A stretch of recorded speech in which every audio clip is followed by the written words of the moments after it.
Mesdames, Mesdemoiselles, Messieurs, bonjour. Très heureuse de vous retrouver, en tout cas avec toute l'équipe du Bonjour d'Algérie. On est là pour vous servir, vous faire passer 1h30 d'émission. En tout cas, toute information oblige. Bien entendu, nous reviendrons sur les intempéries d'hier avec le sous-directeur de la sécurité routière, M. Razli, qui sera sur notre plateau pour nous parler de comment est-ce qu'ils ont géré la situation d'hier, qui était inédite, assez inédite. Nous en parlerons également avec M. Belkhassam, Hamid Belkhassam, dans sa rubrique environnement. Il nous parlera bien sûr de ces intempéries qui vont se répéter assez fréquemment ces dernières années. C'est un petit peu les désagréments des changements climatiques. C'est comment gérer les risques majeurs, la prévention des risques majeurs. C'est la thématique qu'il aura à développer ce matin avec nous. Nous aurons également à recevoir le directeur central des prestations de la CNAS. Il viendra nous parler de cette nouvelle plateforme, nouvelle application en ligne au niveau donc, de la CNAS, la Caisse nationale des assurances sociales des travailleurs, bien sûr. Comment avoir plus de facilitation au niveau donc, du net, être plus accessible, répondre à certaines questions. En tout cas, il sera là pour nous en dire un peu plus tout à l'heure sur notre plateau. Nous allons parler du bac, c'est bien sûr à nos portes. Ça sera dimanche 13 septembre. Bien sûr, les bacheliers ont eu toute une année pratiquement à se préparer dans des conditions assez particulières avec la crise sanitaire.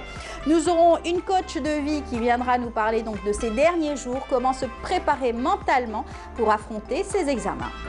Et puis on aura aussi de jeunes étudiants, ils sont donc à l'école polytechnique d'Alger. Ils viendront nous parler donc de cette belle initiative, un beau projet qu'ils ont mené à plusieurs, bien sûr, toujours au profit des enfants qui sont restés confinés. Ils ont mis une belle application en tout cas sur internet pour leur faciliter bien sûr les jours et surtout comment s'occuper en temps de confinement. Ils nous en diront plus tout à l'heure sur notre plateau.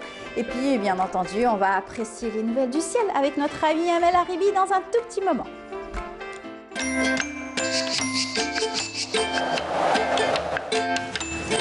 La météo vous est présentée par Mobilis. Mobilis, Aynama Kuntum.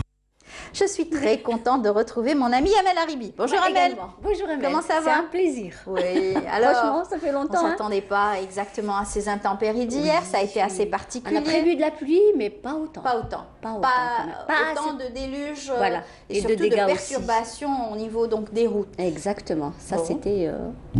Franchement, on était bouche bée hier. Hein, voilà. Franchement. Bon. On va vous écouter. Je sais que les températures aujourd'hui sur Alger sont assez clémentes. Exact. 26 degrés. 26, ça commence à baisser. Ça commence à un peu remonter par rapport à hier. Bon. Parce qu'hier, on avait 24 degrés. D'accord. On vous écoute. Merci Amel. Bonjour à tous. Eh bien, pour aujourd'hui encore, on a une vigilance jaune pour des pluies orageuses. Et les wilayas concernées sont Batna, Béjaïa, Biskra, Blida, Bouira, Tizi Ouzou, Alger, Djelfa, Djidjel, Sétif, Médéa, Msila, Borj-Borerij et Boumedès, des pluies parfois sous forme d'averses et on aura un ciel plutôt le plus souvent nuageux sur les régions centre et est du pays avec quelques pluies parfois orageuses sur le centre et l'est mais un ciel partiellement voilé par contre vers les côtes est, de la brume en ce début de matinée sur les côtes ouest avec un ciel partiellement voilé tout au long de la journée sur les côtes. Par contre, vers les régions intérieures, les hauts plateaux de l'ouest, le centre, également l'est du pays, on aura aussi un ciel nuageux avec quelques pluies parfois orageuses. Ces pluies aussi seront accompagnées probablement de grêle sur pratiquement l'ensemble des régions intérieures. La moitié sud, eh bien, on aura un ciel partiellement voilé avec des foyers orageux sur le sud-ouest, le nord-Sahara, l'extrême sud, tout au long des frontières algéro-maliennes et le Sahara central, avec aussi quelques pluies orageuses sur le Bécharois et le Nord-Sahara. Ailleurs, le soleil sera bel et bien présent sur le Gare Tassili, le Sahara oriental, les oasis et des soulèvements de sable sur le sud des oasis et le Sahara central. Les températures. L'après-midi, eh bien, Météo Algérie a prévu 26 degrés du côté d'Alger, 24 à Tizi Ouzou, 28 à Annaba, 29 à Oran, 33 degrés vers Relizane, 31 à Tlemcen, 27 à Djelfa, 28 degrés à Al-Bayad et Batna, 29 Constantine. Au sud, eh bien, on lèvera 37 degrés, Tamanrasset, Janet, Gardaya, 35 à Biskra, 38 degrés à Béchar, 44 le maximum, Insalah, Borj Petit Mokhtar, Ingzem, en passant par les 43 degrés, Tindouf et Adrar. On va faire un petit voyage cette fois-ci du côté de l'Amérique du Nord, où le ciel, pardon, on va avoir toujours la mer, j'ai du mal avec la mer. Pour aujourd'hui, eh bien, la mer sera un peu agitée sur pratiquement l'ensemble des régions côtières, des vents qui vont souffler entre 30 et 40 km/h près des côtes ouest, 10 à 20 km/h près des côtes centre et 10 à 30 km/h près des côtes est. Et bien sûr, maintenant, on va voir l'Amérique du Nord pour cet après-midi. Eh bien, il y aura du soleil du côté de Vancouver, Californie, de la pluie à Dallas, Mexico, Washington, Miami, un temps couvert à Montréal et New York. Côté température, eh bien, on lèvera 18 degrés seulement à Montréal, 28 New York et Washington, 29 à Dallas, 31 degrés à Miami et enfin 32 degrés en Californie. Voilà, je vous retrouve tout à l'heure, juste après le journal télévisé de midi. Et d'ici là, très très bonne matinée.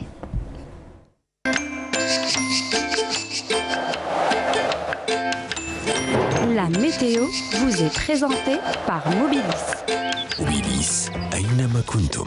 Voilà, vous oubliez la mer parce que vous n'y êtes pas. Tout le temps. Et on est J'oublie quand tout même le temps la encore mer. en vacances et certains sont encore au bord de mer et Exactement. profitent bien sûr du soleil et bien sûr Profitez-en. des bains de mer. Exact. Pourquoi pas un bain de soleil? Pourquoi pas? Allez, eh ben, les Il y en aura. températures sont toujours Elles sont estivales, exactement, clémentes. elles sont Donc toujours profitez-en hein, pour ceux qui n'ont pas de bac à passer. Et vous pouvez aller aussi encore profiter donc, du beau soleil, mais pour ceux qui préparent le bac, on leur dit bon courage. Bon courage, Voilà. oui. Et Ils puis en on en auront reparlera, besoin.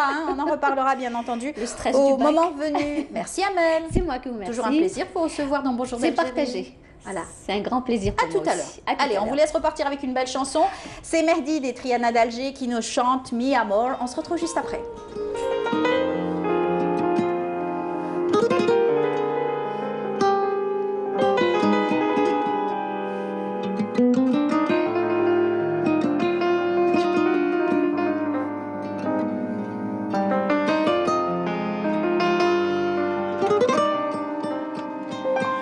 Tu m'as écrit, moi j'ai compris كلامك يا بنية وعليك نغني يا غزالي ما تلوميش عليا. Je suis sincère, mon cœur t'appelle يا نور عينيا. خليتي الدمعة تجري على خديا. حيرتي بالي يا غزالي. حيرتي بالي قلبي مجروح. حيرتي بالي يا غزالي. حيرتي بالي قلبي مجروح. Mi amor, mírame como te quiero. Mírame como te quiero. Mírame como te adoro. Mi amor, mírame como te quiero. Mírame como te adoro. Mírame como te quiero.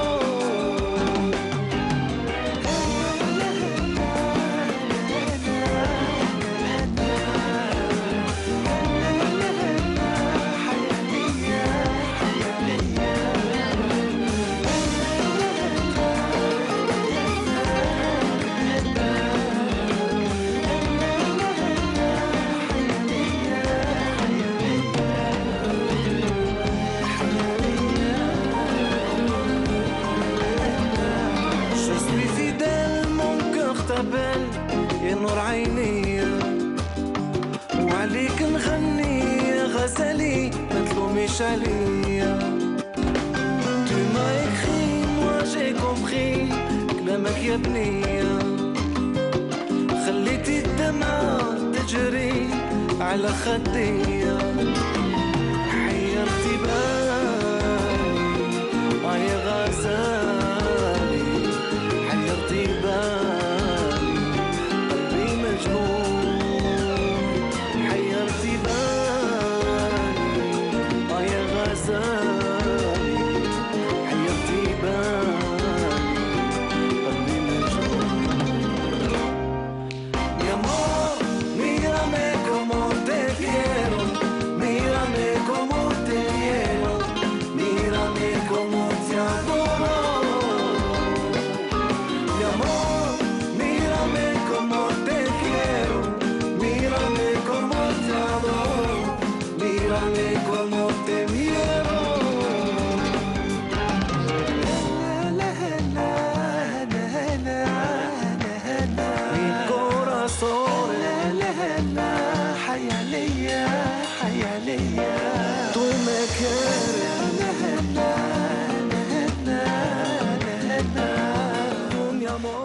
retour sur le plateau, nous allons parler donc de la situation extrême qu'a vécu donc beaucoup de citoyens hier avec ces intempéries subies. Donc qu'on ne s'attendait vraiment pas à ce que ce soit aussi catastrophique, en tout cas au niveau donc de la circulation routière, au niveau donc des routes. Et pour nous en parler, nous avons avec nous Monsieur Rachid Razli. Bonjour. Bonjour, c'est toujours un plaisir d'être face à nos téléspectateurs. En tout cas, toujours un plaisir de vous recevoir. Alors, vous êtes le sous-directeur de la sécurité routière. Vous allez nous parler un petit peu de comment est-ce que vous avez géré cette situation hier. C'était aussi un jour de semaine, donc un flux important. Tout à fait. Donc pour nous, on sait que durant cette période, il y a des pluies diluviennes par rapport à l'automne. Donc les dispositifs de la Sûreté nationale étaient déjà prêts pour assurer la présence policière, pour l'occupation du terrain et également pour assurer la sécurité des personnes et des biens. Donc les dispositifs de police ont été renforcés par les unités territoriales. Et également, l'ensemble des dispositifs était obéissait au principe de la présence et de l'assistance des citoyens. Et on sait pertinemment que lorsqu'il y a des pluies, il y a automatiquement une incidence sur la circulation routière. Donc nous avons mis en place un dispositif de régulation de la circulation routière par la multiplication des patrouilles motorisées, l'occupation des motocyclistes au niveau des intersections et également nous avons mis en place notre plan d'action en matière de sécurité routière justement pour gérer la circulation routière et également porter aide et assistance et éventuellement pour mettre des plans de déviation de la circulation routière en cas où il y aura des inondations. Exactement. Vous avez reçu ce BMS justement spécial et vous saviez qu'il allait avoir bien sûr des pluies et fortes précipitations, mais pas à ce point. Genre ces inondations comme ça aussi importantes. Tout à fait. Donc nous, en tant que service de police, on est déjà en action. Pourquoi? Parce qu'on est déjà en phase de rentrée sociale. Donc l'ensemble des policiers sont sur place justement pour... on sait qu'il y aura...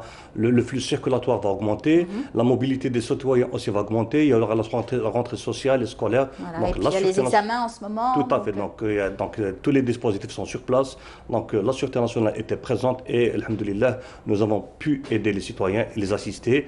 Et également, nous remercions les chers citoyens qui ont aussi contribué à nous assister en tant que policiers parce qu'on sait que l'engouement des citoyens, en pareille circonstance est d'une aide très, très importante pour les policiers. Exactement. Et certaines personnes se sont retrouvées pris au piège des eaux et malheureusement, il fallait agir très très vite. Heureusement, il n'y a pas eu de pertes humaines. Il y a eu donc beaucoup de dégâts quand même. On va voir tout cela en images à travers donc ce reportage signé Walid Yousfi qui était sur place pour nous rappeler un petit peu donc, comment ça s'est passé, les intempéries d'hier. Regardez, on se retrouve juste après. Après les pluies diluviennes survenues durant la nuit du 7 au 8 septembre, la capitale s'est retrouvée envahie par les flots. De nombreuses communes du centre d'Alger ont été quasiment submergées. Les inondations ont provoqué de nombreux dégâts matériels, causant ainsi de grandes perturbations de la circulation. Comme vous le voyez au niveau du tribunal du ruisseau, le paysage est devenu méconnaissable jusqu'à la trémie qui mène vers le jardin d'essai du Hama. Le niveau il a commencé à monter dans la trémée parce qu'on recevait donc, les eaux pluviales et du collecteur Oued Knis, parce qu'on est sur le collecteur Oued Knis, et surtout les eaux superficielles. Donc ce qui fait que la trémée elle se trouve sur un point bas, donc tous les charriages sont arrivés à l'intérieur. Donc heureusement que nos équipes, donc, avec les services de sécurité, donc, ils ont barré la route, donc tous les automobilistes, donc, on les a déblayés. Heureusement il n'y a pas eu de mort. Avec l'aide des agents de différents services, les forces de la protection civile se sont mobilisées pour faire face aux dégâts importants causés par les intempéries qui ont duré toute la nuit jusqu'au matin. Le bilan s'annonce assez lourd. Le bilan suite aux intempéries qui ont touché plusieurs wilayas du centre du pays dès les premières heures de cette journée. Donc uniquement des dégâts matériels, pas de pertes en vies humaines sur l'Algérois et les wilayas voisinantes. Donc des crues d'oued, des remontées d'eau, des stagnations d'eau enregistrées à travers surtout l'Algérois, à travers 15 communes, dont les points et les tranchants noirs comme les communes de Alger Centre, Sidi Mohamed, Belouizdad, Barraqi, Chiragar, Bouzerri'a, Ben Messous, où plusieurs interventions ont été effectuées par les éléments de la protection civile afin d'effectuer des opérations d'épuisement d'eau qui se sont infiltrées à travers quelques habitations, ou suite aux stagnations d'eau qui ont été enregistrées dans les trémies, et aussi le dégagement de plusieurs véhicules qui étaient cernés, coincés suite à la remontée d'eau. Plutôt difficile à gérer, Ces inondations au cœur d'Alger et ses environs ont nécessité des moyens matériels efficaces et un personnel qualifié pour pallier à cette situation d'urgence. Voilà, situation d'urgence. Donc plusieurs aussi acteurs se sont tous mobilisés pour essayer donc de travailler, de régler la situation et surtout parer au plus urgent, donc rétablir la circulation et surtout éviter les dégâts, hein, tout à fait. Donc, pertes humaines. Tout à fait. Donc on parle de circonstance, c'est la première mission des services de police, c'est d'assurer la sécurité des personnes et des biens. Donc ensuite des dispositifs de circulation routière et de plans de déviation de la circulation routière et d'assistance aux citoyens. Nous avons aussi mis en place des dispositifs de nature à garantir la sécurité aux citoyens. Voilà, alors sur la région d'Alger, bien sûr, Ruisseau qui a été aussi vraiment incroyable, on ne l'a jamais vu comme ça, il y a eu donc des routes cassées et bien entendu, il fallait tout de suite dévier la circulation routière. Tout à fait, on l'a dévié, on a mis en place bloquer les routes. Oui, on a bloqué les routes, on a évité que les citoyennes empruntent les routes inondées par les eaux. Et le conseil que je donne aux chers citoyens par circonstance, c'est d'éviter d'emprunter les tribus. Voilà. Lorsque le citoyen constate qu'il y a des pluies diluviennes, donc de préférence qu'il évite de prendre les tribus et également de réduire la mobilité en pareille circonstance et de se déplacer qu'en cas de nécessité. Et éviter aussi d'emprunter les descentes et les routes dénivelées. Voilà. Et bien entendu, faire face tout de suite à la réparation très vite parce que c'est vraiment urgent de pouvoir le faire. Hein. Tout à fait. Avec les agents d'entretien, plusieurs acteurs ont pris part à ces nettoiements, nettoyages, etc. Même en phase post-inondation, vous savez que même la Sûreté nationale intervient dans le cadre de l'assistance de l'ensemble des autorités locales qui travaillent sur terrain. Donc, il faut savoir aussi que la Sûreté nationale, dans le cadre des missions et attributions, nous élaborons des comptes rendus, des rapports, des constatations. Lorsqu'on constate qu'il y a par exemple des manquements, et on les signale, justement pour y remédier à la situation dans le cadre des travaux des commissions locales au niveau du Wilaya ou au niveau central. Exactement. Et puis, bien entendu, le pompage des eaux aussi qui s'est fait automatiquement avec les services concernés. Ouais, tout à fait. Et nous avons même les unités de police qui sont en mesure aussi d'apporter toute assistance en matière de moyens humains et aussi en matière d'équipement de maintien de l'ordre. Vous avez constaté que les engins de maintien de l'ordre, nous utilisons aussi en matière d'assistance des citoyens lorsqu'il y a par exemple de la neige ou des villages qui sont un petit peu isolés. Donc les unités de la police interviennent avec leurs engins de maintien de l'ordre justement pour désengorger la situation. Exactement. Et vous vous êtes donc tout de suite mobilisé bientôt cette année, hein, c'est-à-dire que ça a été brutal. Le passage de l'été vers l'automne était vraiment brutal. Il aurait fallu peut-être nettoyer les avaloirs et préparer bien sûr la saison. Peut-être chose qui n'a pas été faite un peu partout. On va en parler d'ailleurs avec Hamid Belkacem dans un moment et justement la gestion des risques majeurs tout de suite. Dans un tout petit moment, on se retrouve juste après cela.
Retour sur le plateau, comme je vous l'ai dit. Donc Hamid Belkacem nous a rejoint. Bonjour Hamid. Bonjour Amel, bonjour à tous. Bienvenue parmi nous. Bonjour M. Rachid Rajli. Voilà. Oui, l'environnement, c'est l'affaire de tous. C'est l'affaire de tous, bien sûr. Donc hier, vous avez vécu comme chaque citoyen algérien cette situation. Vous nous le disiez tout à l'heure en coulisses, c'est une situation que le monde entier va vivre quotidiennement, hein, pratiquement. Donc ce sont donc des saisons de plus en plus qui se répètent, sèches, voilà, de précipitations fortes. Nous sommes dans ce que nous appelons, enfin ce que les spécialistes appellent les manifestations météorologiques extrêmes. C'est quoi? C'est les bouleversements climatiques qui sont à l'origine. Donc le climat mondial est totalement déréglé. On va assister de plus en plus. Ça fait une vingtaine d'années, il y avait peut-être un typhon, un ouragan tous les 5-6 ans. Il y en a une bonne quinzaine par an. À cause de l'empreinte carbone de l'homme, le climat de toute la planète est gravement perturbé. Qu'est-ce qui s'ensuit? Il s'ensuit de longues périodes de sécheresse suivies de précipitations. Sauf que ces précipitations ne sont pas étalées dans le temps.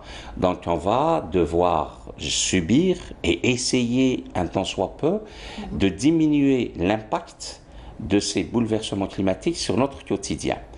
On va voir peut-être comment par une organisation. Une organisation de plusieurs spécialistes qui devraient être autour d'une table pour pouvoir gérer justement ces risques. Vous savez, hier, ce qui s'est passé hier, heureusement qu'il n'y a pas eu mort d'homme, alhamdoulilah, c'est ça le plus important.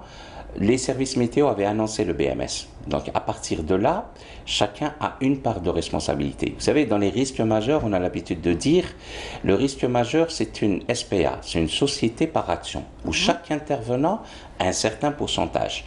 Il y a une part de responsabilité des pouvoirs publics, tous secteurs confondus.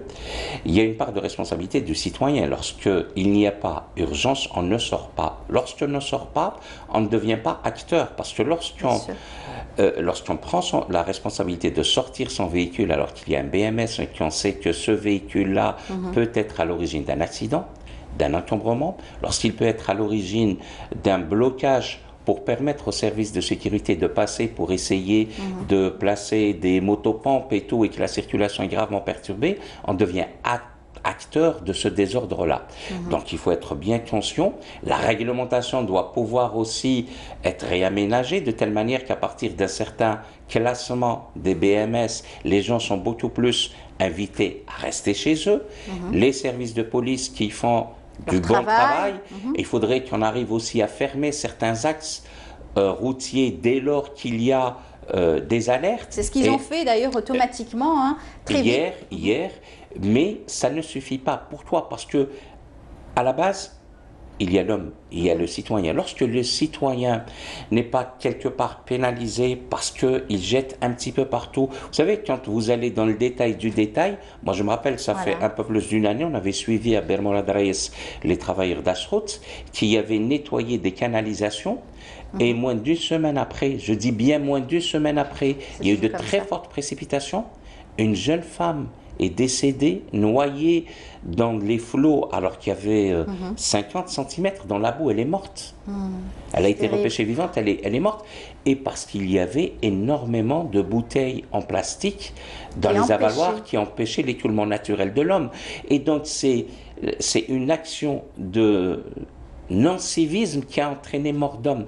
Donc à la limite, il faudrait remettre au goût du jour le principe du pollueur-payeur. Il faut un peu plus, nous autres médias, on a un rôle à sensibiliser surtout. À sensibiliser, mais à choquer. Vous savez, partout à travers le monde, lorsqu'il y a des campagnes, lorsqu'il y a un impact particulier sur l'environnement ou sur un impact direct sur la vie du citoyen, parce que hier, ce qui s'est passé, alhamdoulilah, il n'y a pas eu mort d'homme. Parce qu'il n'y avait pas une rentrée scolaire, comme d'habitude, très tôt, début septembre. Voilà, il y a la situation sanitaire qui, bien sûr, à cause donc de cette situation sanitaire, beaucoup de personnes n'ont pas rejoint leur lieu de travail, sont encore chez eux, travaillent à domicile, etc. Ce qui a fait que peut-être aujourd'hui, les gens n'étaient pas aussi très... On devrait pouvoir débriefer tout secteur confondu pour essayer, voilà ce qui s'est passé, alhamdoulilah, il n'y a pas eu mort d'homme, et voilà les leçons à tirer. Il faudrait qu'on arrive à tirer les leçons pour que, vous savez, les bouleversements climatiques vont nous habituer à ce genre de manifestations météorologiques extrêmes. On va avoir des saisons sèches, on va avoir un peu plus de canicule, suivies de périodes de pluie, de froid, de grêle, heureusement, nous ne sommes pas neige. sur un continent où il y a le plus souvent donc, de grosses tempêtes, typhons, etc. Les bouleversements font que, j'espère qu'il n'y aura pas de typhon parce que là, les problèmes seraient tout autres, mais nous sommes aussi dans un pays qui connaît un aléa sismique assez important. Donc il faut se familiariser avec les risques majeurs. C'est ça. Il faut débriefer, il faut que chacun sache ce qu'il doit faire et surtout ce qu'il ne doit pas faire. Alors, Monsieur Rosely, vous, en tant que justement représentant donc, de la loi, et vous êtes donc toujours aux aguets concernant la circulation routière, vous avez prévu justement ces catastrophes naturelles, ces catastrophes, ces changements brutaux donc, qui existent? Tout à fait, dans le cadre du prolongement de la sécurité, je viens de comprendre à travers M. Belkacem, dont je respecte beaucoup votre personne. Donc j'ai compris qu'on doit respecter la nature. Si on ne respecte pas la nature, donc... Et ce respect-là de la nature, il est partie intégrante des dispositifs de sécurité de la Sûreté nationale. Parce que vous savez, quand on parle de sécurité, on est producteur de la sécurité, mais il est temps maintenant de parler d'une coproduction de la sécurité.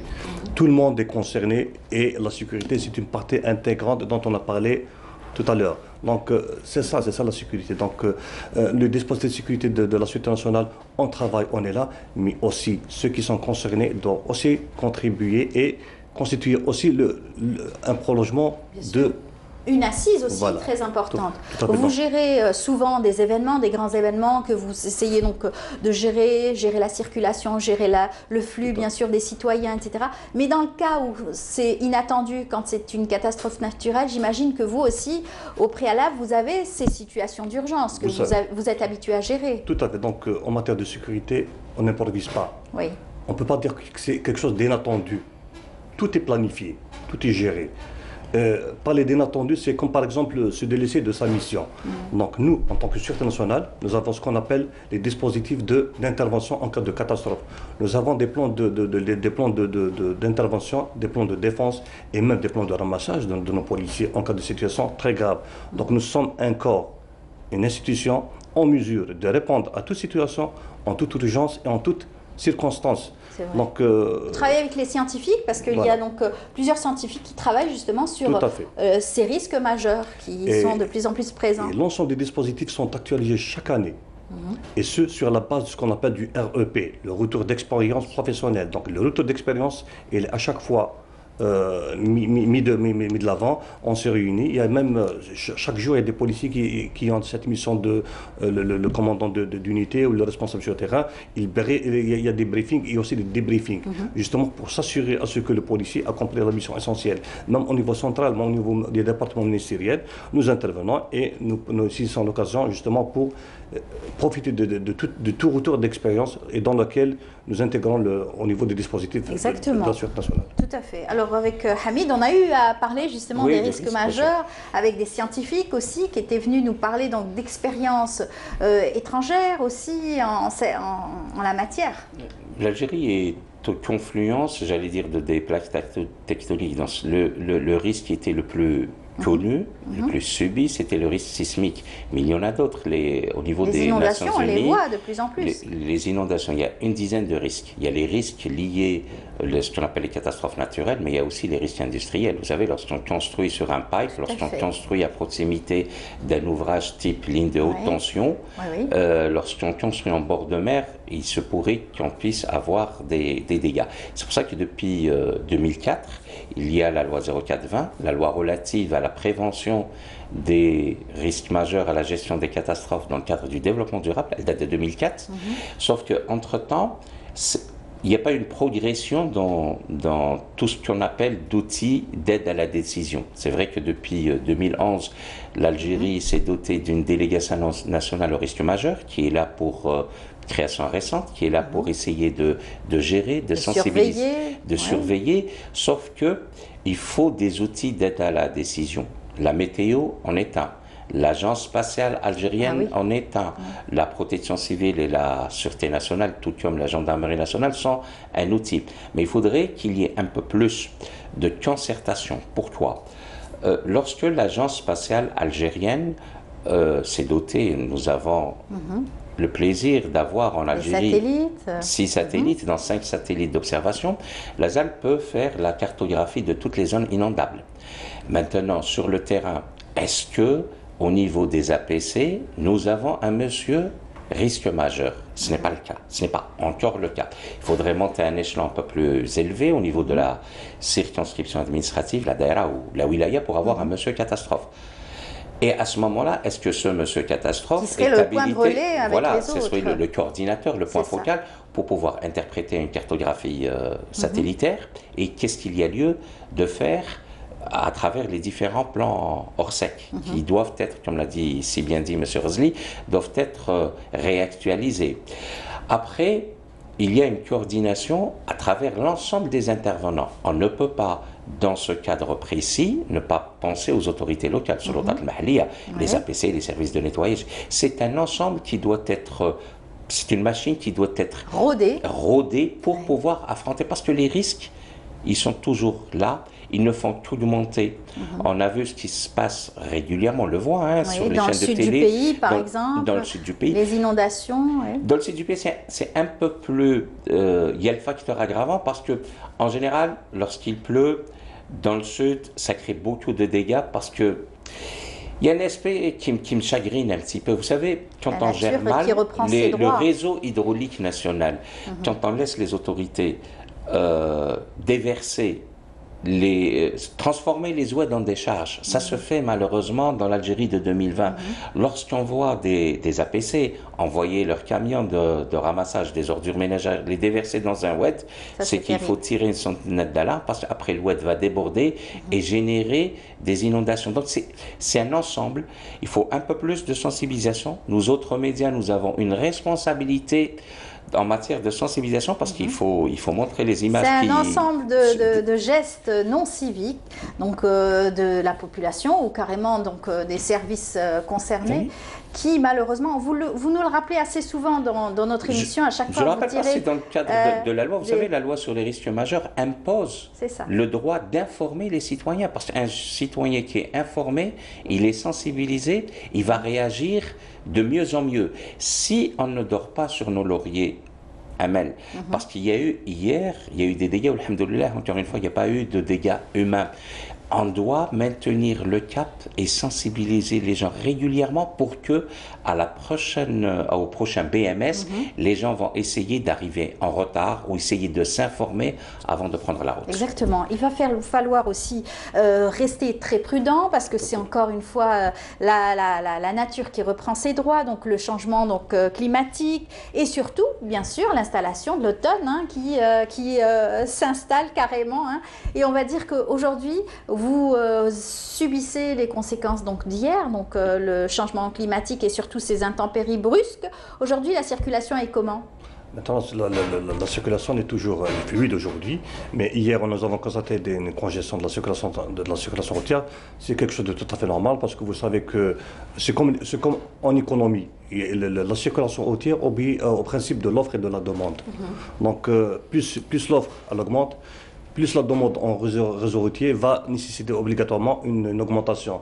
Donc nous sommes face à une situation où la capitale, il y a plus de 3 millions d'habitants, un parc pour Alger de plus d'1,5 million et un réseau routier que vous connaissez un petit peu, qui n'est pas élastique.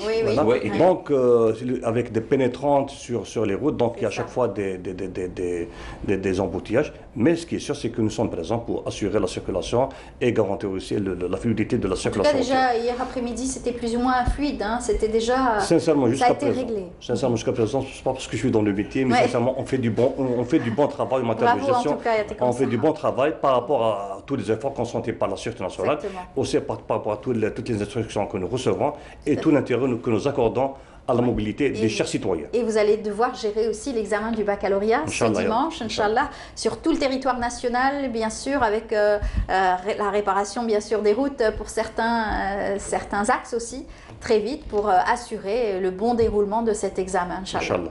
En tout cas, merci beaucoup, Monsieur Rosli, d'avoir été notre invité ce matin. Bon courage pour toutes vos unités, et puis à très bientôt, Inch'Allah. Inch'Allah, merci bien. Hamid, merci. Merci à vous. Un dernier mot ? Il faut respecter la nature, comme l'a dit si bien dit M. Razli. Et puis l'environnement, c'est l'affaire de tous. Lorsque on laisse son sac d'ordures ménagères en dehors des heures de ramassage, il faut se dire que ce petit sac peut être à l'origine d'un décès ou de désagréments, donc il faut faire attention. Il faut faire très attention. Merci pour tous vos conseils, Hamid. Merci et à donc vous. on vous dit à très bientôt, la semaine prochaine, Inch'Allah. Voilà, on restera sur on parlera d'une autre thématique, toujours liée à l'environnement. Voilà, bonne journée. On continue cette fois-ci, on va s'intéresser au paiement par carte. Et oui, carte électronique, ça va être de plus en plus fréquent un petit peu partout au niveau donc des supérettes et surtout de certains magasins. Kenza Shriyat nous fait donc le topo, on se retrouve juste après.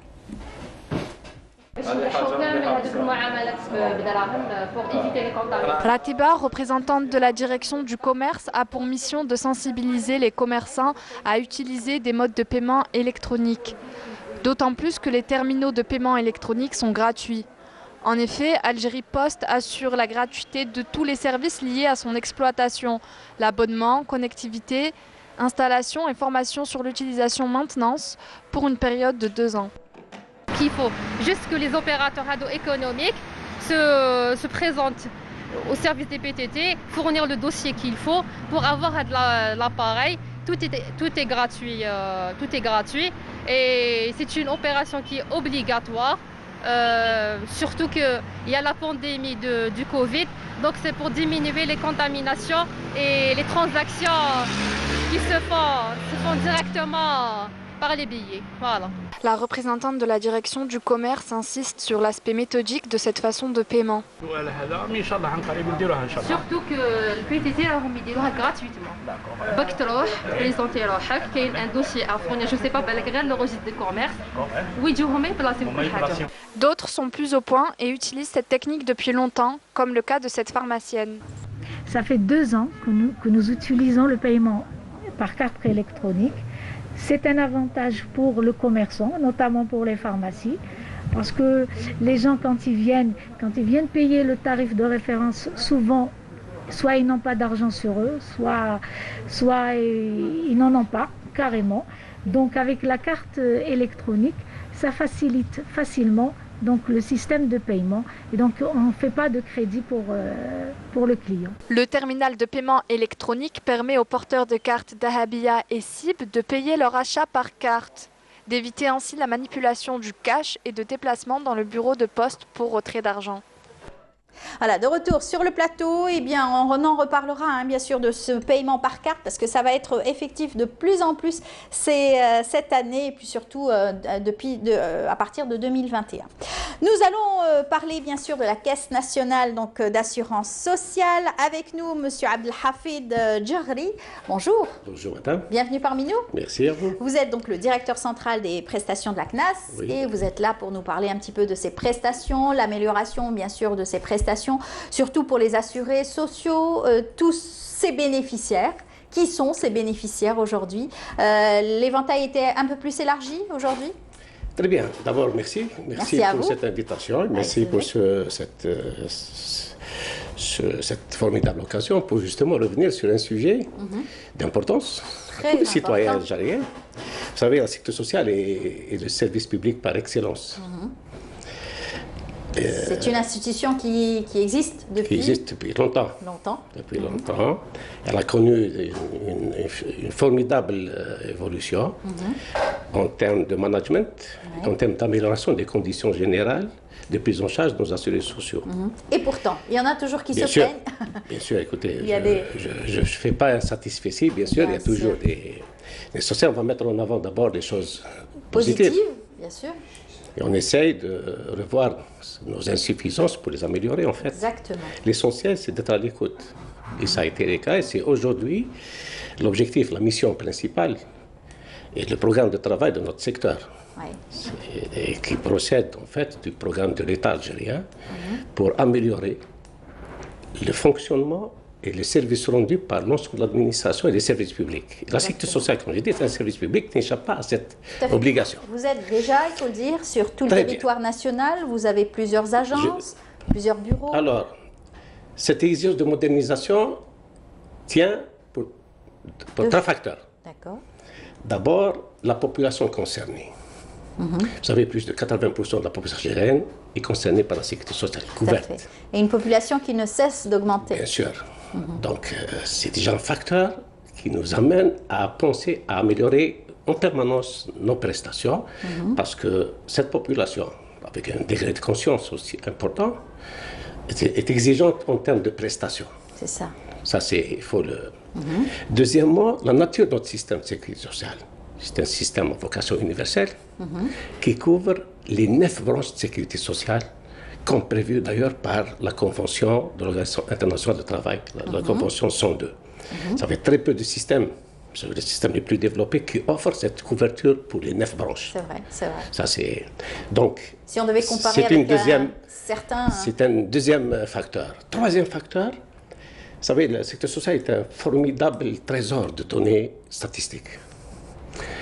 Nous avons l'obligation de recueillir cette donnée, de la traiter rapidement et totalement, et de la restituer immédiatement pour la prise de décision, et notamment les décisions stratégiques.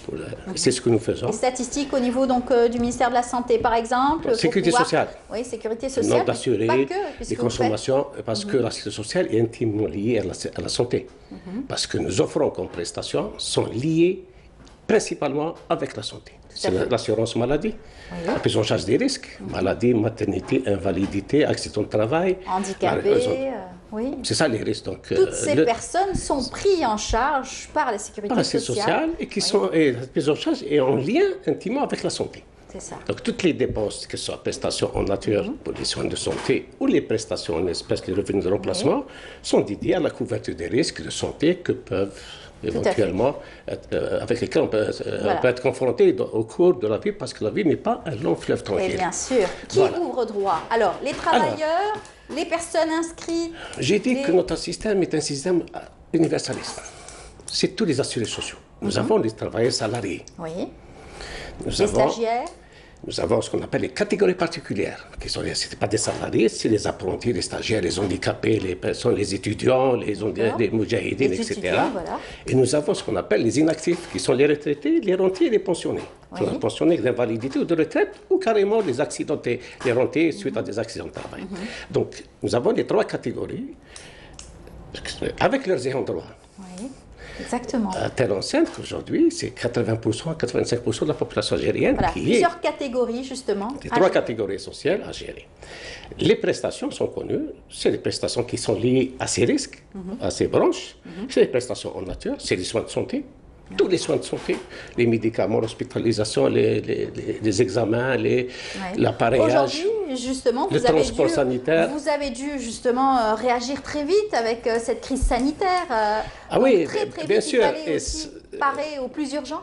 Non, on a eu cette capacité. Pourquoi? Parce que on s'est préparé, en fait. On s'est préparé depuis fort longtemps avec le système Shifa qui a été mis en place depuis une quinzaine d'années. La carte, voilà.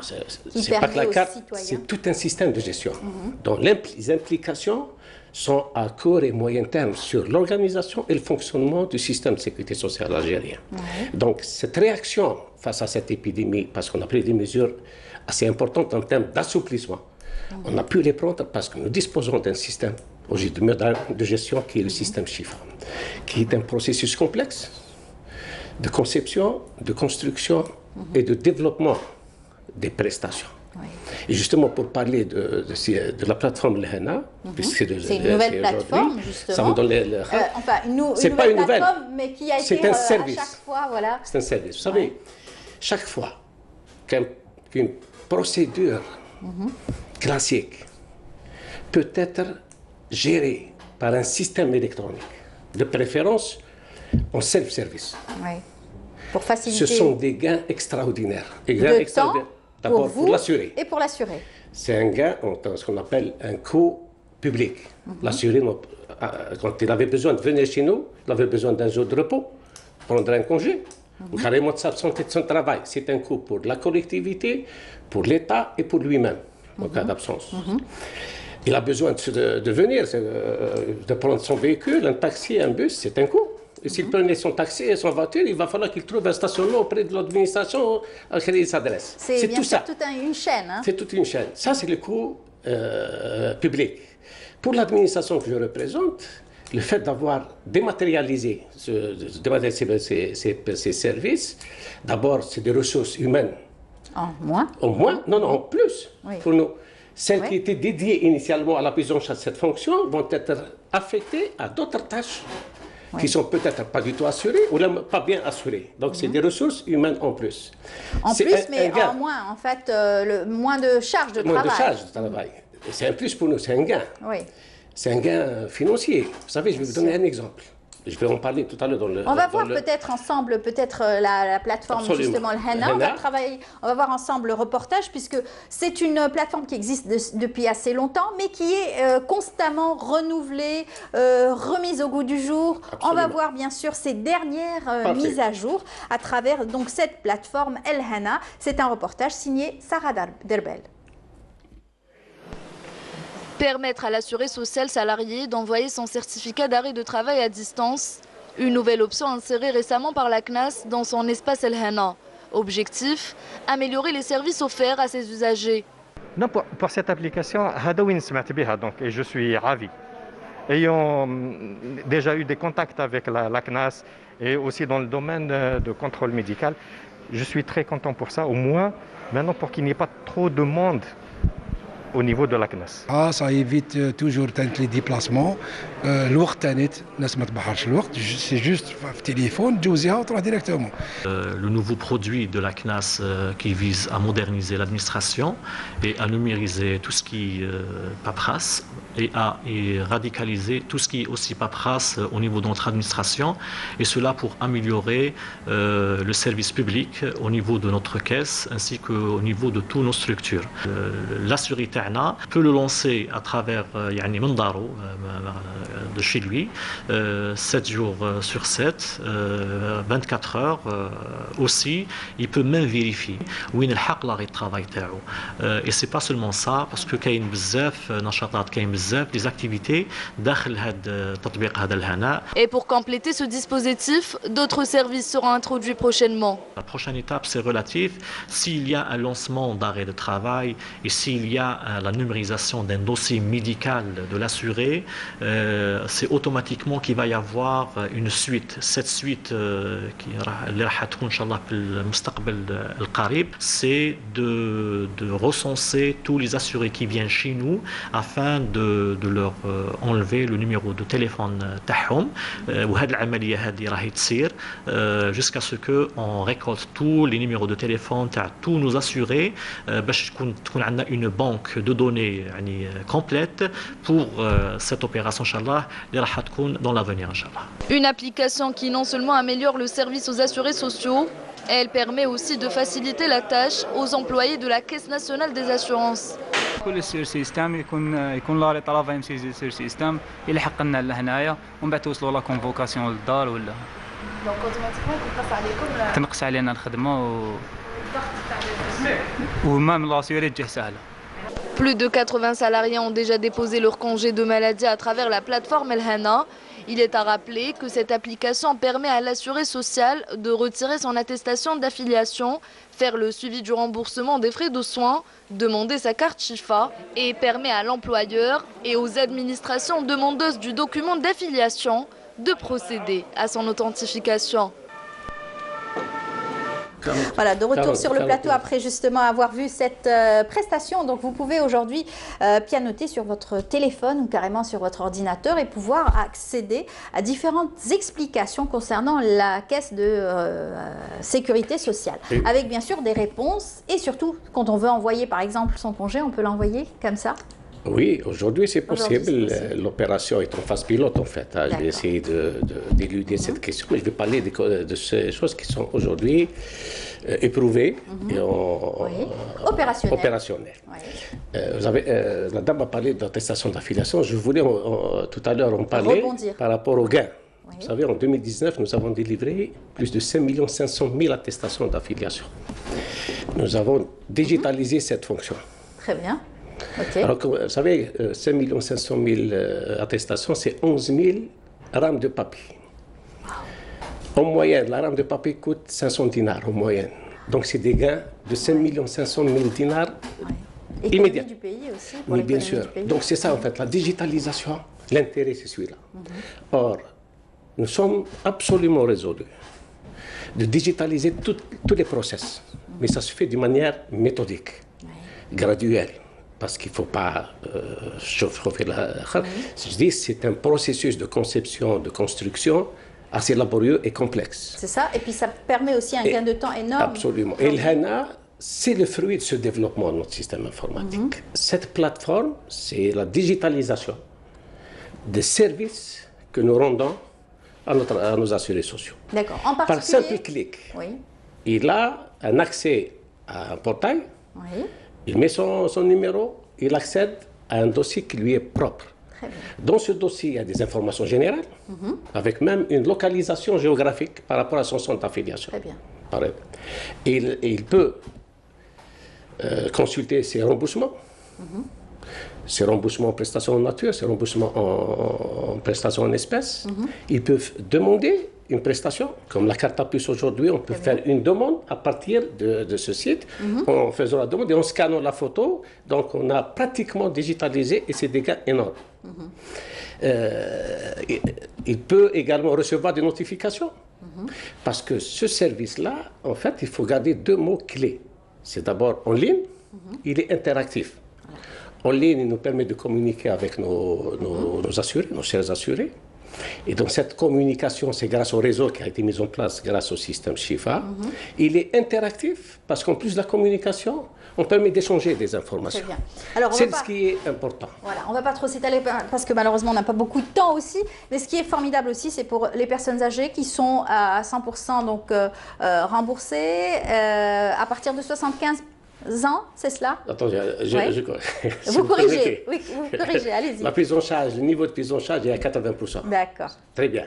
Il est porté à 100% pour certaines personnes. Certaines personnes. C'est-à-dire au-delà de 60 ans. Les malades chroniques, ça n'a rien à voir avec l'âge. D'accord. Les malades chroniques, le niveau de prise en charge est élevé à 100% parce qu'ils sont malades, ils ont besoin de services de santé de manière fréquente. Donc ils ont besoin de développer des ressources, notamment financières, importante. Donc, le système algérien a élevé la prise en charge à 100%. Très bien. Et en particulier pour les contrôles médicaux? Alors, pour les contrôles, nous avons procédé à des assouplissements pour les personnes âgées, pour leur éviter la contrainte.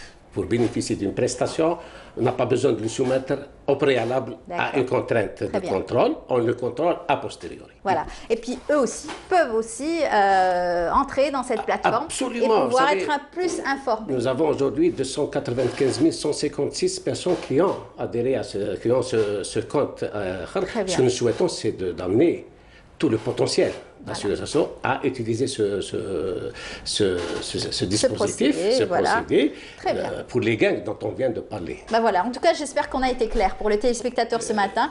Je vous remercie. Je rappelle, M. Abdelhafid Djahri, vous êtes le directeur central des prestations donc, de la CNAS, Caisse nationale des assurés sociales, donc des travailleurs. Merci beaucoup d'avoir été notre invité. C'est moi, madame. À très bientôt. Merci beaucoup. Bon courage à vous. On continue, restez avec nous à voir ensemble ce reportage, les préparations du bac du côté de Bouira. C'est Saïd Fellek qui nous en parle. On se retrouve juste après pour en parler en détail avec un coach. Nous sommes ici au lycée Mohamed Siddiq Ben Yahya dans la wilaya de Bouira. Toutes les mesures de prévention contre la Covid-19 ont été prises pour garantir la sécurité sanitaire des élèves pendant la période de révision. On a accueilli les élèves à la wilaya de Bouira pour des séances de révision. On leur apporte aussi tout le soutien psychologique nécessaire après un arrêt des cours qui a duré plusieurs mois. La reprise est toujours compliquée pour un élève. Aussi, le protocole sanitaire a été appliqué à la lettre à l'entrée de l'établissement jusqu'à sa sortie.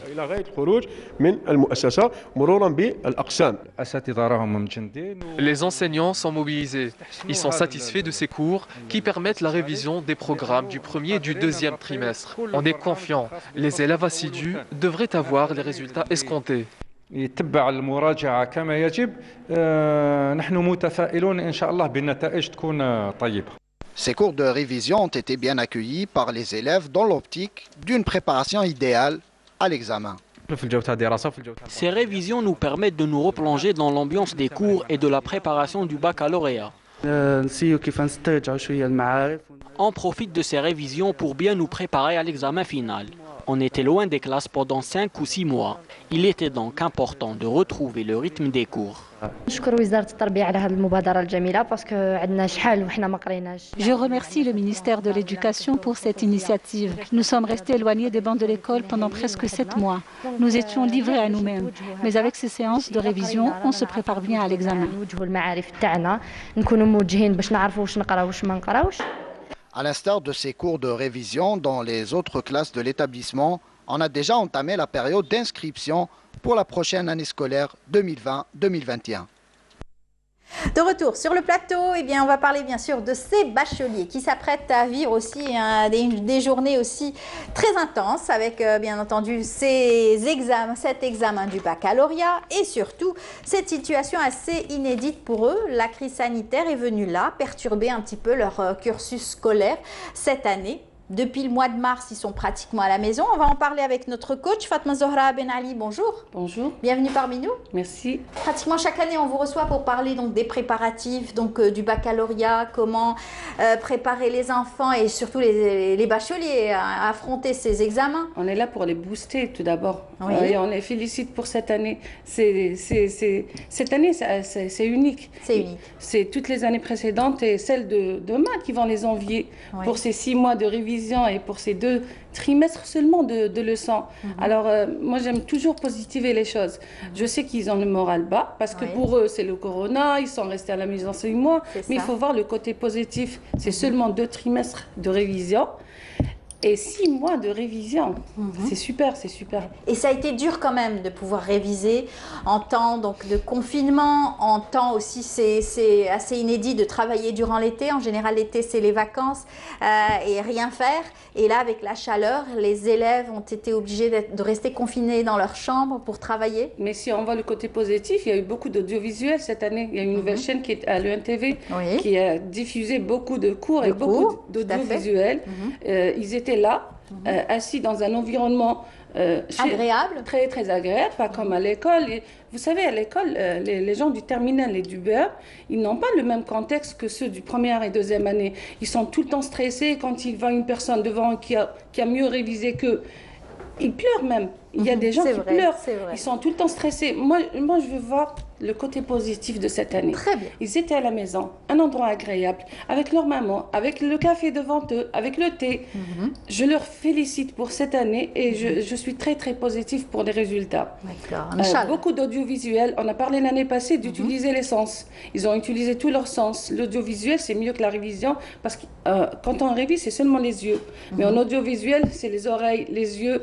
Et ils avaient eu de très très bons profs à la télé.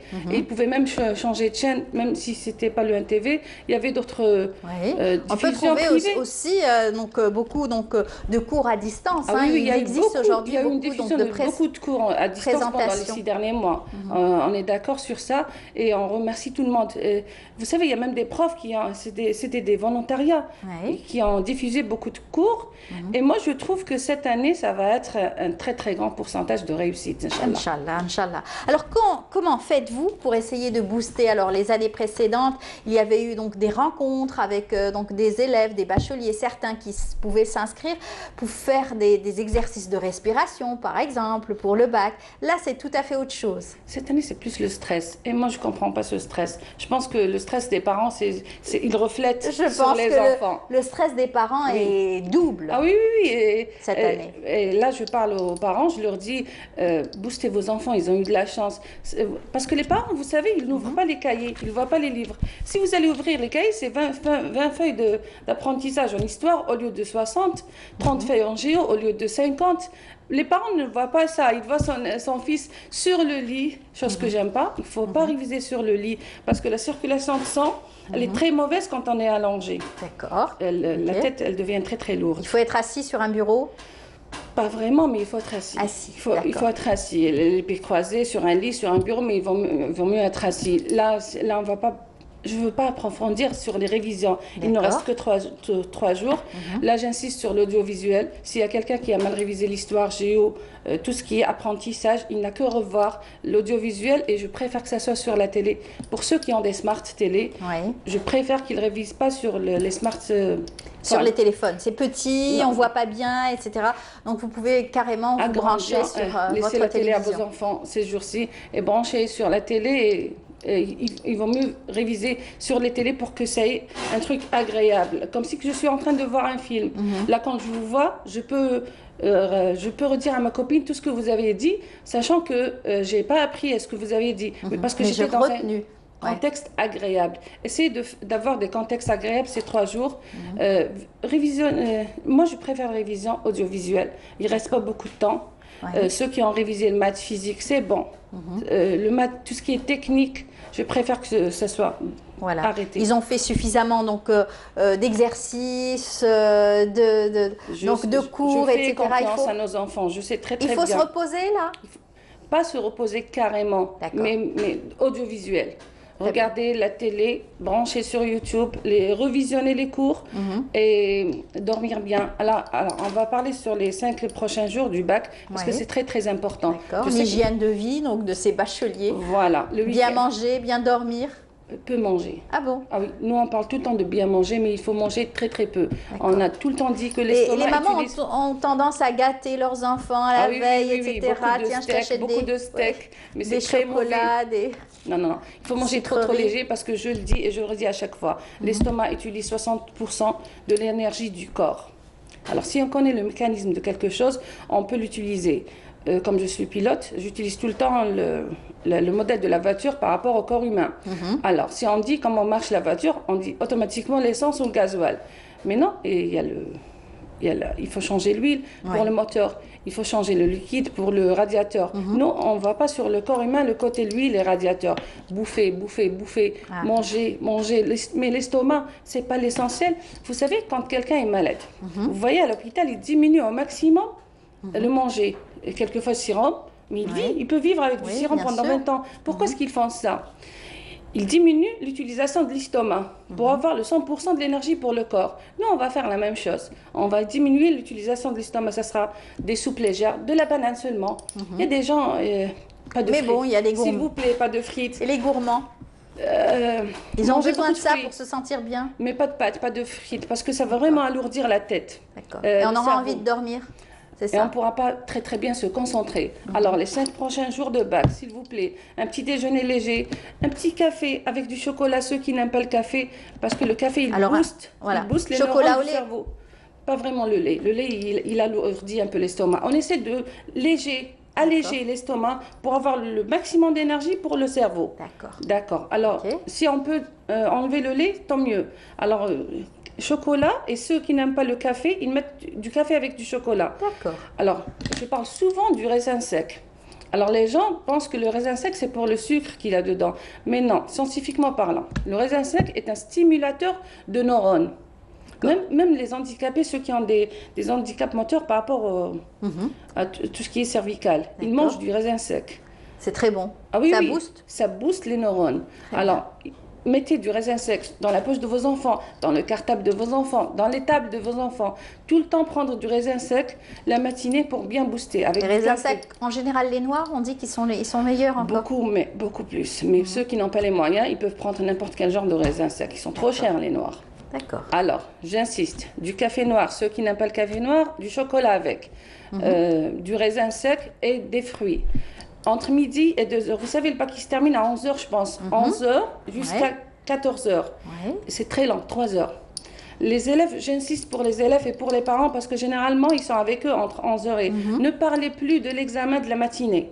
Quand vous sortez du lycée, ne parlez plus de l'examen de la matinée parce que ça va les stresser. Ça va vraiment les stresser pour le prochain examen. C'est vrai. Et très vite, ils perdent pied. Si jamais il y a quelque chose, si jamais une personne lui dit « Oh, il ne fallait pas faire ça », etc. Et il va être déconcentré. Il va être complètement déconcentré. Voilà, nous, on a besoin du cerveau à 100%. Alors, on essaie de faire ça. Il faut optimiser, toujours. Et entre 11h et 14h, s'il a à la maison une petite sieste d'un quart d'heure, d'une demi-heure, ne fait pas de mal. C'est encore mieux. D'accord. S'il ne peut pas, généralement, malheureusement, le lycée est loin de la maison. Le lycée du bac est loin de la maison. Alors, s'il vous plaît, pas de shawarma avec frites, un truc lourd. S'il vous plaît, un fruit, 2 fruits, 3 fruits, 4 fruits, des dattes, n'importe quoi, mais pas de frites, pas de pâtes.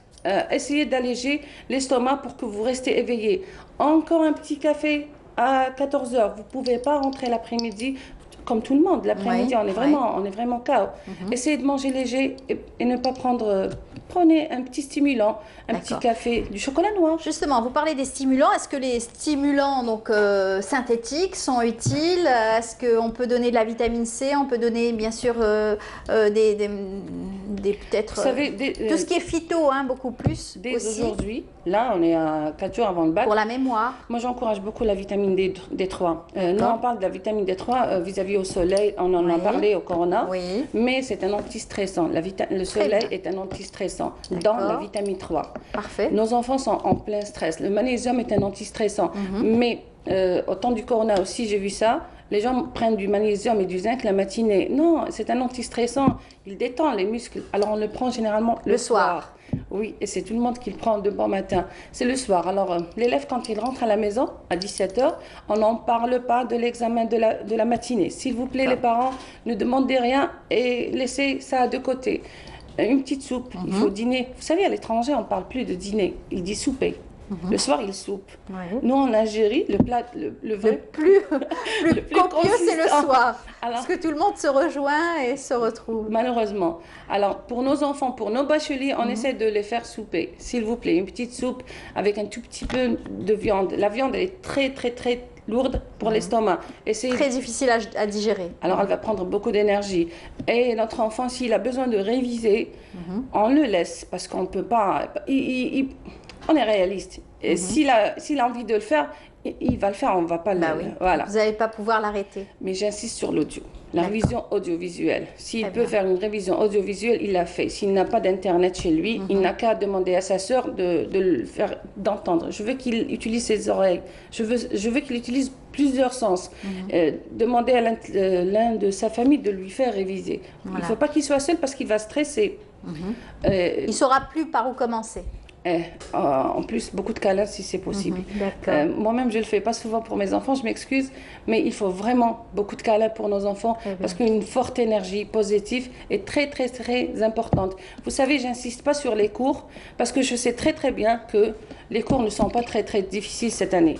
Alors, je peux donner une petite astuce pour l'histoire. Je sais que je vais prendre 2 minutes.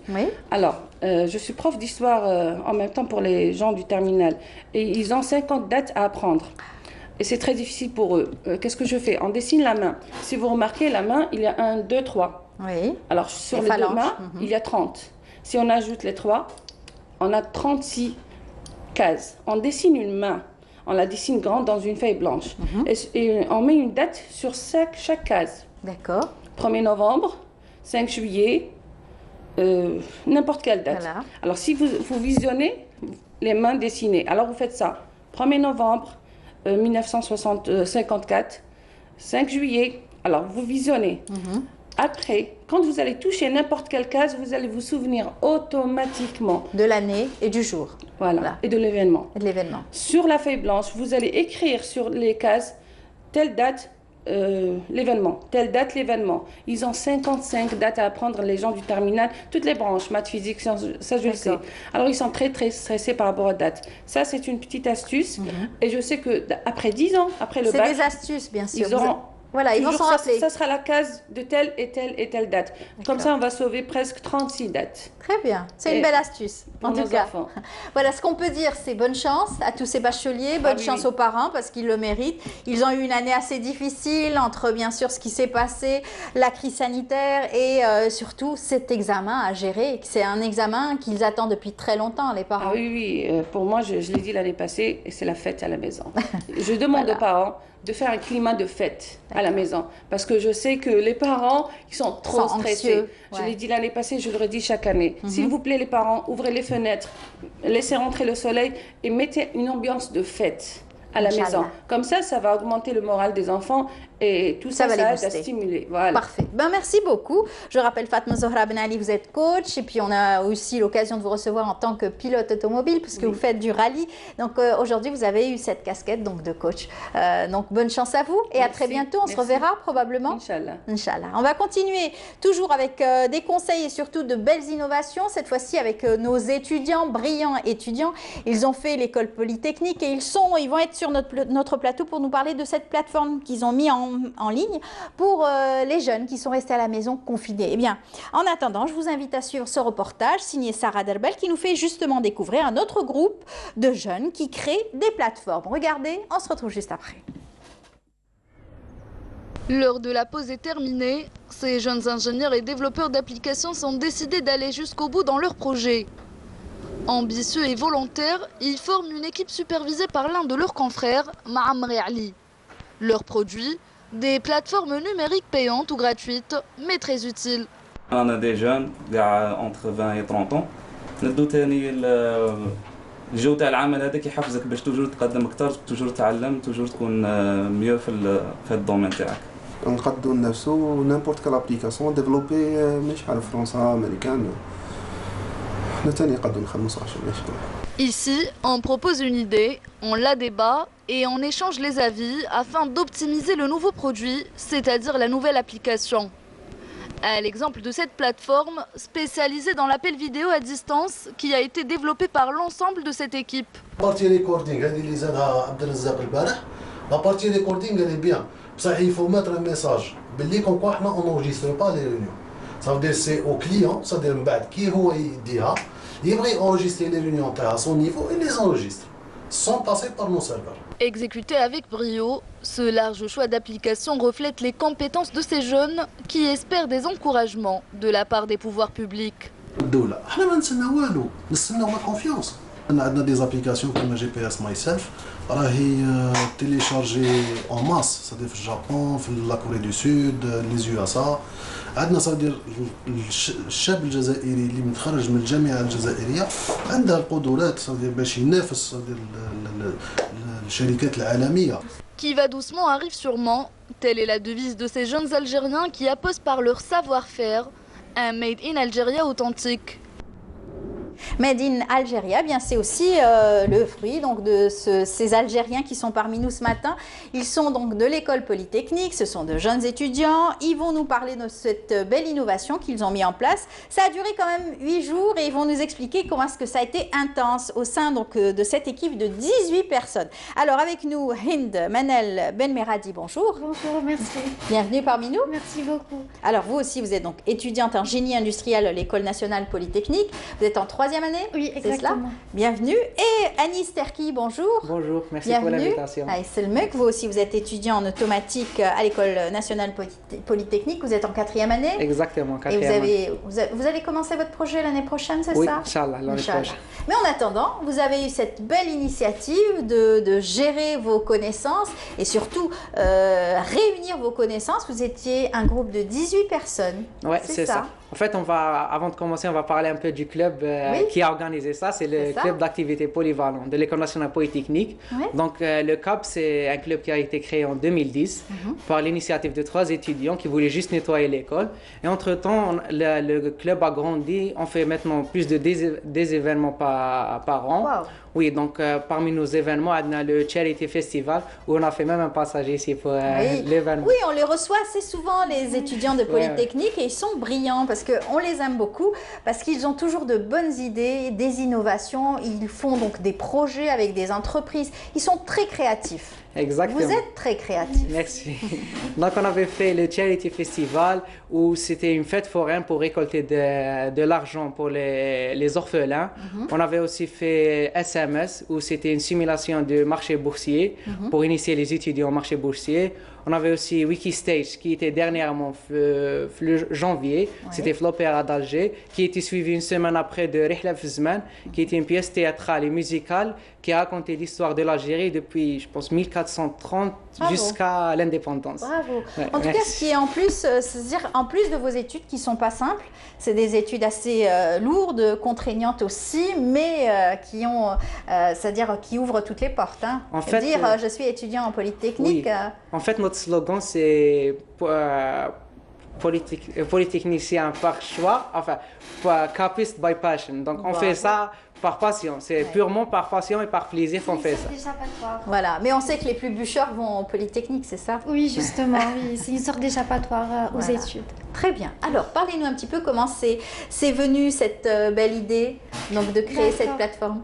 D'accord, donc en fait depuis le début du confinement, en fait, parce qu'on essayait un peu de s'adapter à la situation sanitaire et on n'avait encore jamais organisé d'événements en ligne. Donc le premier événement en ligne c'était un hackathon, c'était Hackfdad du 28 au 30 mai et c'était le premier événement en ligne du CAP. Donc il fallait en fait absolument essayer d'organiser des événements, sinon cette année aurait été une année sans événements, ce qui n'aurait pas été mort et triste. Exactement, aussi. Voilà.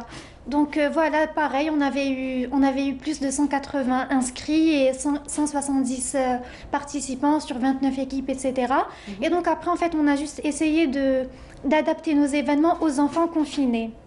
Parce que on sait que depuis le début du confinement, en fait, les enfants s'ennuyaient beaucoup. Ils n'ont pas l'habitude, malgré toute la bonne volonté et des parents de pouvoir les faire sortir un petit peu, Exactement. Bien qu'au départ c'était confinement oblige. Exactement. Après, doucement, ils sortaient. Il y avait aussi Internet. Exactement. Qui a pu aussi, ils perdent aussi beaucoup de temps. Et en fait, les enfants n'ont pas comme nous en fait le réflexe d'aller essayer d'apprendre, d'aller essayer de chercher, etc. Donc, on savait en fait qu'ils n'avaient en fait juste aucune source d'apprentissage. Donc, on voulait juste essayer en fait de intéresser, de participer. Exactement. Ou un peu leur donner avec le coup de pouce pour qu'ils commencent à apprendre. Vu que le confinement il dure, ils reprennent jusqu'à octobre, je pense. Donc, voilà, et surtout de manière ludique. Exactement. De les éveiller et de les sensibiliser à certains thèmes. Alors, vous avez choisi la tranche de 8 à 14 ans. Exactement. Donc, l'événement s'est déroulé du 23 au 30 août. Donc, c'était pour les enfants âgés entre 8 et 14 ans et ils étaient répartis en 2 tranches d'âge. Donc il y avait les 8-11 ans et les 12-14 ans parce que voilà, les enfants, ceux de 14 ans, ce sont quand même des ados, donc ils n'ont pas les mêmes centres d'intérêt. Tout à fait. Donc en fait, il y a eu 4 jours pour chaque tranche d'âge parce qu'on faisait une session pour chaque tranche d'âge une fois tous les 2 jours. Et en fait, les sessions, elles étaient sous 4 thèmes. Donc chaque jour, on avait un thème. Et les thèmes, c'était discrimination, tour du monde, environnement et animaux et technologie. En fait, dans chaque thème, il y avait des activités dans le thème. Par exemple, dans l'activité technologie, c'est Nice qui avait proposé une activité de programmation. Voilà, donc on avait essayé d'initier surtout parce que comme la technologie évolue et tout, on avait pensé à initier les jeunes ou les enfants au principe de la programmation. Ils sont très forts. Hein. Ouais, et ils nous ont épatés. Ils nous épatent de jour en jour et ils sont très techniques. Et on a été surpris par les résultats. Donc, voilà. On va voir en image puisque vous nous avez ramené des vidéos. Oui. On va voir à travers donc, ces vidéos comment est-ce que ces enfants ont pu réagir. On y va.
Étudier dans ce cas Et aussi, j'aimerais bien remporter la victoire une fois, mais c'est pas ce qui compte.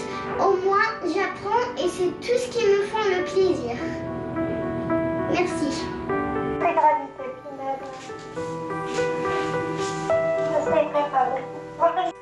سلام، أنا ماريا، شاركت في لعبة الكاب. تعلمت أشياء بزاف ما كنتش نعرفهم، خير من اللي كنت نضيع وقتي في التلفزيون والتليفون. شكرا كامل اللي قراونا، وإن شاء الله نديرو نشاطات أخرى. Je remercie tous les organisateurs d'avoir organisé cette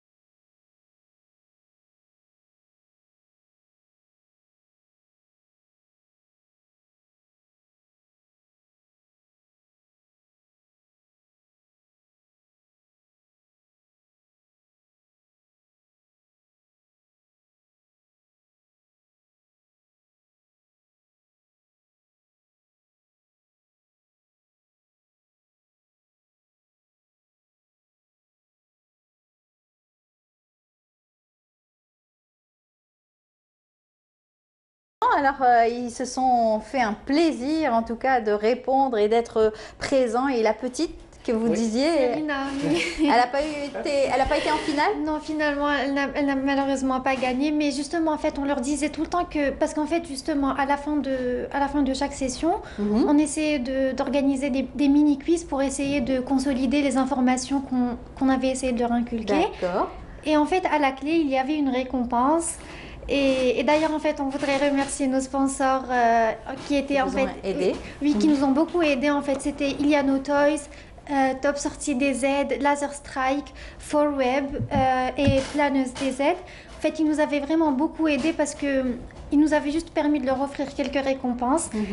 Et voilà, en fait, justement, elles n'avaient pas gagné, mais on leur disait tout le temps que le plus important, c'était ce qu'ils avaient de participer, appris. Et c'est ce qu'ils ont appris, bien sûr, et d'être réactifs comme ça justement, en fait, sur le net. Ils étaient étonnamment actifs et réactifs, et vraiment, en fait, je pense vraiment que le succès de l'événement, au-delà d'être un succès événementiel, c'était réellement un succès humain. Parce voilà, qu'ils étaient optimiser l'outil, surtout optimiser Internet, optimiser donc tout ce savoir, hein, et bien sûr le rendre utile à ces jeunes, ces enfants qui s'ennuyaient probablement. Exactement, donc c'était ça. Il y avait même des enfants qui ne savaient même pas comment se connecter. Là, donc, ils ont appris à écrire le clavier pour répondre aux questions. Donc, on a été vraiment surpris par le fait comme vous avez vu la vidéo, ils ont aimé apprendre plus que gagner les jeux. Donc, c'est vraiment quelque chose qui nous avait plaisir. On a une autre session. Vous avez donc la deuxième session. On va voir une autre vidéo. On y va à travers cette deuxième vidéo.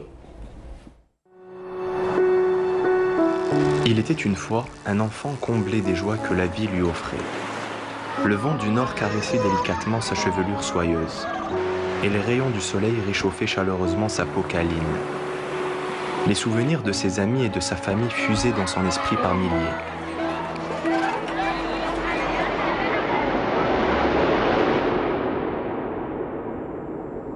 Soudainement, le rêve fut bien rapidement rattrapé par la réalité, la déception et la solitude. À l'abri mais stoppé dans son élan, le temps lui paraissait comme figé. Les heures se ressemblaient et l'ennui le rongeait de l'intérieur. Aux portes de l'été, il guettait les vacances avec impatience pour déployer ses ailes de la liberté. Reste un espoir. Au cœur des tumultes de cette guerre invisible, fun et apprentissage seront au rendez-vous. Votre enfant a entre 8 et 14 ans, Summer Camp s'engage du 23 au 31 août 2020 à lui offrir un nouveau souffle. Devenez un héros du quotidien en contribuant à la concrétisation de l'objectif du développement durable numéro 4, visant à promouvoir à tous une éducation de qualité et un éternel apprentissage tout au long de la vie. Parce que les idées ne se comptent.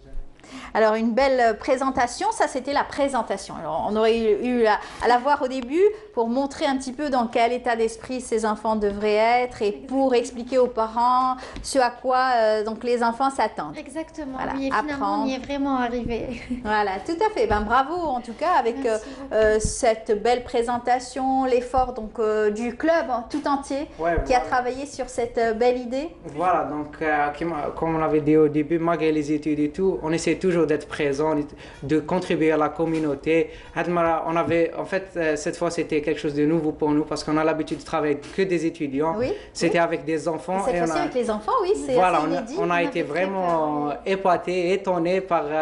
D'ailleurs, on veut tous faire plus de projets comme ça parce que c'est vraiment un très bon changement. Oui, un changement carrément de cap. Hein. Vous allez vers les plus jeunes, vous les orientez, vous les soutenez et surtout vous passez de bons moments parce qu'il y avait des rigolades aussi. Exactement, on a beaucoup ri et en fait, on a vraiment, ce qui était vraiment très satisfaisant, c'est qu'on a réellement pu les atteindre.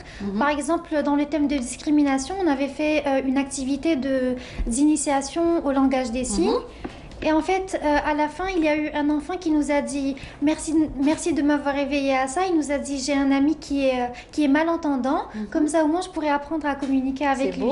Et c'était très beau, exactement. C'était vraiment super. Oui, en fait, c'est ça. Même la technologie, le cours de programmation, il y avait des enfants, même après la fin de l'événement, ils nous envoyaient leurs projets, ils nous ont dit voilà ce qu'on a fait, on essaie de s'améliorer. Ils sont très créatifs, les enfants, très créatifs et ils ont envie de partager ce qu'ils savent faire, ce qu'ils ont envie de faire plus tard, ce qu'ils auront envie de faire plus tard aussi. Justement, oui, il y avait justement... on faisait en fait des activités de présentation des métiers parce que les enfants ils connaissent que médecins, enseignants, etc. On voulait un peu aussi leur apprendre les métiers de l'ingénierie.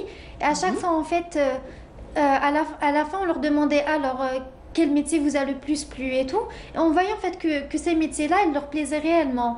Donc c'était quand même très satisfaisant en fait de pouvoir autant capter leur attention et d'avoir pu les gérer aussi. Ils ont trouvé des programmateurs, vous avez trouvé des programmateurs internet probablement? Non, c'était juste les membres de l'équipe. Ah d'accord.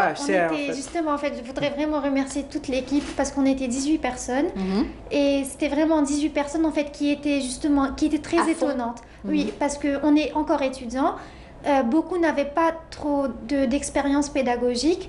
Mais finalement, en fait, ils étaient... Même, en fait, à la fin, il y avait des enfants qui nous disaient pourquoi ça ne dure pas plus longtemps. Ils nous disaient on aime trop nos profs. Et finalement, vous avez trouvé que vous aviez un contact formidable avec les enfants. Parce qu'ils étaient justement très réactifs. Du coup, c'est vraiment grâce à eux, en fait.